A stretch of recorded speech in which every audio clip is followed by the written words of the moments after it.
ઘણી વખત આપણા મગજની અંદર એવું હોય કે જે સ્પ્રેડર આવે, જે આપણે કોઈ પણ દવાની સાથે આપણે 5 ml નાખીને ઉપયોગ કરીએ છીએ.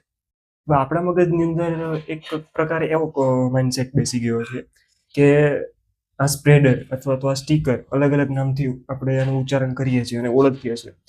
એને ખાલી વરસાદના સમયે જ આપવાનું. જેથી શું થાય કે ભાઈ વરસાદ આવે તો દવા ધોવાય નહીં. તો શું આ વાત સાચી છે? સંપૂર્ણપણે તો સાચી નથી. આના અલગ-અલગ ઘણા બધા ફાયદા છે. ખાલી વરસાદથી જે દવા ધોવાઈ જાય એના માટે નથી. તો ચાલો જાણીએ આજના વિડીયોમાં. સૌથી પહેલું, પાણીનું જે સરફેસ ટેન્શન હોય છે એને તોડવાનું કામ કરે છે આ સ્પ્રેડર. કેવી રીતે? સામાન્ય રીતે પાણીનું સરફેસ ટેન્શન 72 મિલી નેટવર્ક પર મીટર હોય છે.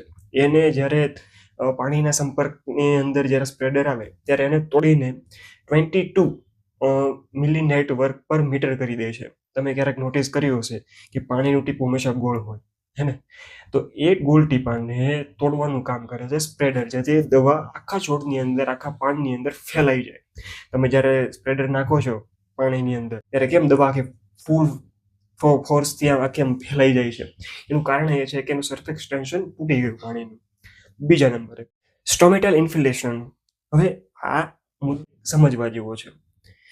જ્યારે છોડની અંદર, જેમ આપણા શરીરની અંદર નાના-નાના છિદ્રો હોય છે, એમ છોડની અંદર પણ પાનની અંદર નાના-નાના છિદ્રો હોય છે, જેનાથી એ ફોટોસિન્થેસિસની ક્રિયાઓ કરતા હોય છે. જ્યારે તમે કોઈ પણ દવાઓ સાથે સ્પ્રેડરને મિક્સ કરીને આપો છો, ત્યારે ઘણી વખત એવું બને કે સામાન્ય સ્ટીકર ખાલી એના ઉપર લેયર બનાવે, સ્પ્રેડ કરે દવા, પણ અંદર નથી ઉતારતું.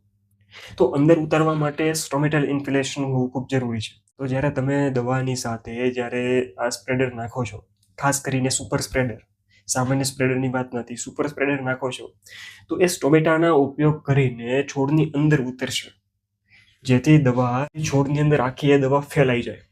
તો આ પણ એક અગત્યનો મુદ્દો છે. ઘણા બધા એવા પાકો છે જેના પાન એક પ્રકારે કહી શકો કે વેક્સ લેયરના હોય.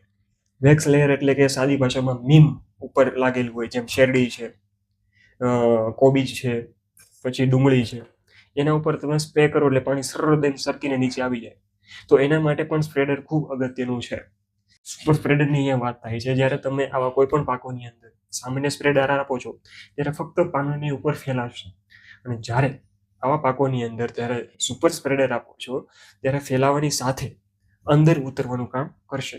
હવે દરેક વખતે જ્યારે તમે કોઈ પણ પ્રકારની દવાઓનો યુઝ કરો છો ત્યારે ચોક્કસ આનો ઉપયોગ કરવાનો છે. આનાથી ખૂબ જ ફાયદો થાય છે.